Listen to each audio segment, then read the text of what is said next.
जय हिंद बच्चों, स्वागत है आप सभी का आपकी अपनी चैनल जेपीजी के स्टडी में। बच्चों कैसे हो आप सब? आशा करता हूँ आप सभी अच्छे होंगे। बच्चों आज हम बात करने वाले हैं क्लास 12 के इतिहास के दीर्घ उत्तरीय प्रश्नों के बारे में, जो आपके किताब से सभी चैप्टर से लिया गया है। अगर आप बोर्ड एग्ज़ाम 2025 की तैयारी कर रहे हैं तो वीडियो को अंत तक ज़रूर देखें। अगर आप चैनल पर नए हैं तो चैनल को सब्सक्राइब ज़रूर करें और बेल आइकन को ज़रूर दबाएं। लाइक करें और अपने मित्रों के पास शेयर ज़रूर करें।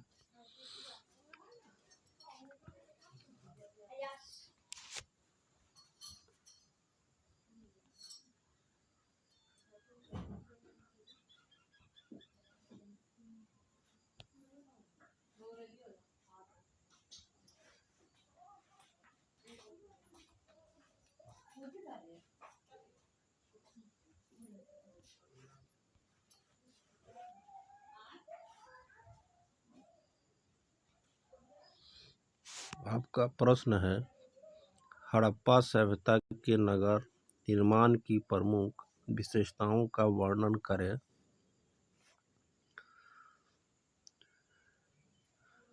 हड़प्पा संस्कृति में कुछ ऐसी विशेषताएं हैं जिनको सामने रखकर कुछ इतिहासकार अब यह मानने लगे हैं कि अवश्य ही यह सभ्यता अन्य सभ्यताओं से श्रेष्ठ है और इसकी संसार को बड़ी देन है। निम्नलिखित क्षेत्रों में सिंधु घाटी के लोगों की उन्नति उसकी श्रेष्ठ सभ्यता का स्पष्ट प्रमाण है।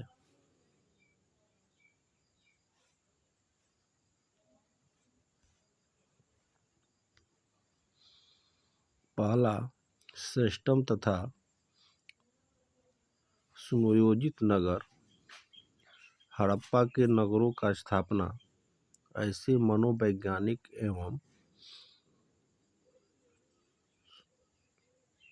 सुनियोजित ढंग से की गई थी जिसका उदाहरण प्राचीन संसार में कहीं नहीं मिलता। आज की भांति आवश्यकता अनुसार सड़कें एवं गलियां छोटी और बड़ी दोनों प्रकार की बनाई गई थी। दूसरा, श्रेष्ठतम सुनियोजित एवं सुव्यवस्थित निकास व्यवस्था। सफाई का जितना ध्यान यहाँ के लोग रखते थे उतना शायद ही किसी दूसरे देश के लोग रखते हों। इतनी पक्की और छोटी छोटी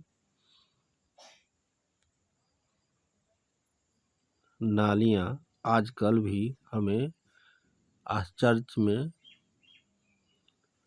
डाले बिना नहीं रहती। तीसरा, श्रेष्ठतम एवं निपुण नागरिक प्रबंध। नगर प्रबंध भी सर्वोत्तम ढंग का था। ऐसा संसार के किसी दूसरे प्राचीन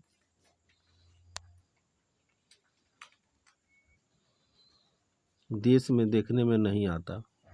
स्थान स्थान पर पीने के पानी का विशेष प्रबंध था। गलियों में प्रकाश का भी प्रबंध था। यात्रियों के लिए सराएं और धर्मशालाएं बनी हुई थी और नगर की गंदगी को बाहर ले जाकर खाइयों में डलवा दिया जाता था। वे लोग आधुनिक युग की भांति स्वास्थ्य के नियमों से अच्छी तरह परिचित थे। इसलिए तो उन्होंने बर्तन बनाने की भट्टी को भी नगर के अंदर नहीं बनने दिया।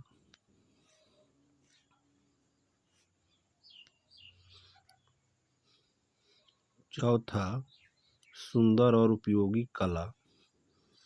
यहाँ की कला में दो विशेष गुण थे जो अन्य देशों की कला में एक साथ देखने को कम मिलते हैं। पहला, इस सभ्यता में बनावटीपन लेश मात्र भी न था। इसके घरों अथवा भवनों का निर्माण लोगों की उपयोगिता या आराम को ध्यान में रखते हुए हुआ था। दूसरा, उपयोगिता के साथ साथ मकानों में सुंदरता भी थी। मेसोपोटामिया के मकान चाहे अधिक सुंदर एवं अच्छे हों, परंतु उनमें कृत्रिमता अधिक थी और वे इतने उपयोगी भी नहीं थे। उधर मिस्र में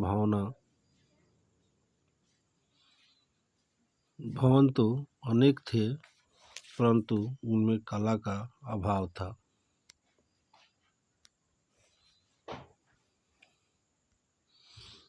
दूसरा प्रश्न है, संविधान सभा का गठन कैसे हुआ? संविधान सभा में उठाए गए महत्वपूर्ण मुद्दों का उल्लेख करें। भारतीय संविधान का निर्माण 26 जनवरी 1949 ईस्वी को हुआ। इसका निर्माण एक संविधान सभा ने किया, जिसका निर्वाचन 1946 ईस्वी की कैबिनेट मिशन योजना के अंतर्गत हुआ था। संविधान सभा के कुल 296 सदस्यों में से 211 कांग्रेस के तथा 73 मुस्लिम लीग के थे।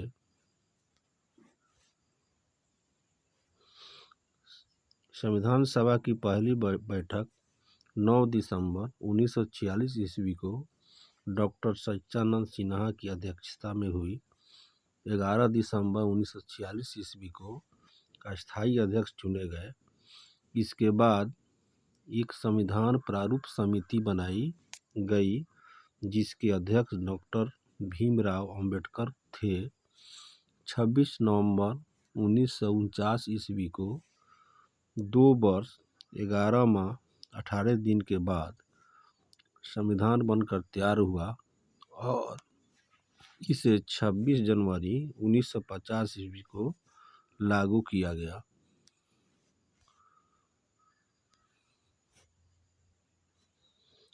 संविधान का स्वरूप तैयार करने वाली ऐतिहासिक ताकतें। पहला, संविधान का स्वरूप तय करने वाली प्रथम ऐतिहासिक ताकत भारतीय राष्ट्रीय कांग्रेस थी, जिसने देश के संविधान को लोकतांत्रिक गणराज्य, धर्मनिरपेक्ष राज्य बनाने में भूमिका अदा की थी।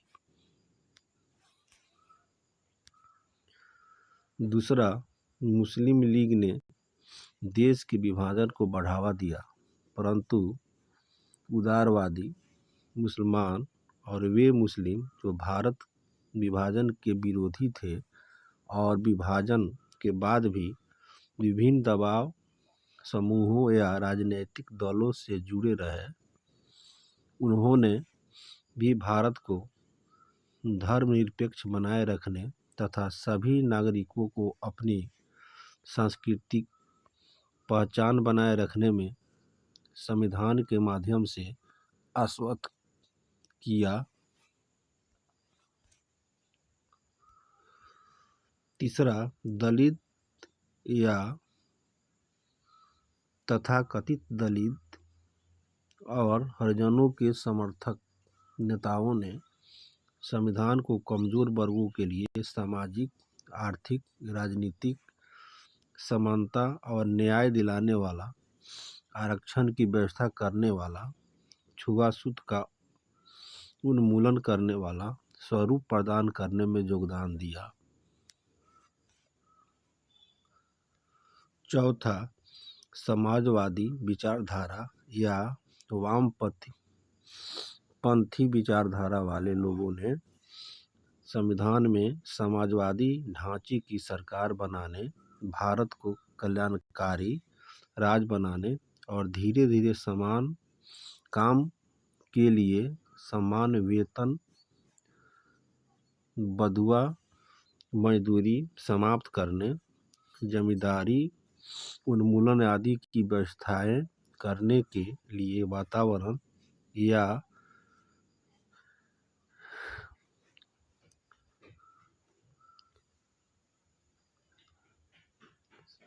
संवैधानिक व्यवस्थाएं तय करने में योगदान दिया। आपका अगला प्रश्न है, विजयनगर राज का चरमोत्कर्ष और पतन नामक विषय पर एक निबंध लिखिए। आपका उत्तर होगा, विजयनगर साम्राज्य का चरमोत्कर्ष राजनीति में सत्ता के दावेदारों में शासकीय वंश के सदस्य तथा सैनिक कमांडर शामिल थे। पहला राजवंश, जो सगम वंश कहलाता था, ने 1485 ईस्वी तक नियंत्रण पर रखा। उन्हें सुलुओं ने उखाड़ फेंका, जो सैनिक कमांडर थे, और वे 1503 ईस्वी तक सत्ता में रहे। इसके बाद तुलुओं ने उनका स्थान लिया। कृष्णदेव राय तलब वंश से ही संबंध था।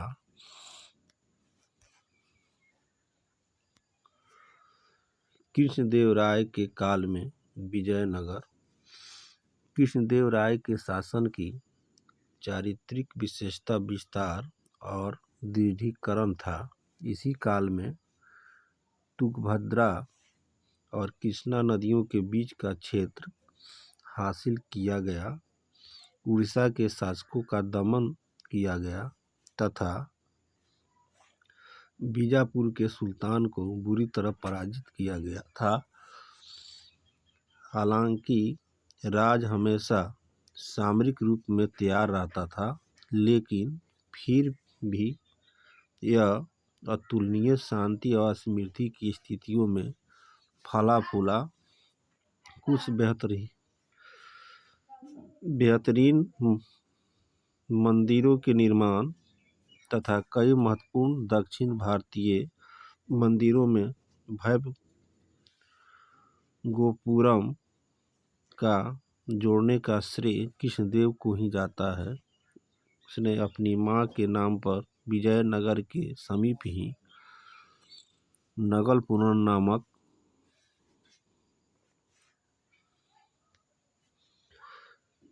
विजयनगर कृष्णदेव राय की मृत्यु के उपरांत, कृष्णदेव की मृत्यु के पश्चात 1529 ईस्वी में राजकीय ढांचे में तनाव उत्पन्न होने लगा। उसके उत्तराधिकारियों को विद्रोही नायकों या सेनापतियों से चुनौती का सामना करना पड़ा। 1542 ईस्वी तक केंद्र पर नियंत्रण एक अन्य राजकीय वंश अराविदी के हाथों में चला गया, जो 17वीं शताब्दी के अंत तक सत्ता में रहा। पहले की ही तरह इस काल में भी विजयनगर शासकों और साथ ही दक्कन सल्तनतों के शासकों की सामरिक महत्वाकांक्षाओं के चलते समीकरण बदलते रहे। अंततः यह स्थिति विजयनगर के विरुद्ध दक्कन सल्तनतों के बीच मैत्री समझौते के रूप में परिणत हुई। विजयनगर का पतन 1565 ईस्वी में विजयनगर की प्रधानमंत्री राम राय के नेतृत्व में राक्षसी तांगड़ी, जिसे तालीकोटा के नाम से भी जाना जाता है, के युद्ध में उतरी, जहां उसे बीजापुर, अहमदनगर तथा गोलकुंडा की संयुक्त सेनाओं द्वारा करारी शिकस्त मिली। विजयी सेनाओं ने विजयनगर शहर पर धावा बोलकर उसे लूटा। कुछ ही वर्षों के भीतर यह शहर पूरी तरह से उजड़ गया। अब साम्राज्य का केंद्र पूर्व की ओर स्थानांतरित हो गया, जहां अराविंदी राजवंश ने पेनकुंटा से और बाद में चंद्रगिरी, जो तिरुपति के समीप है, से शासन किया।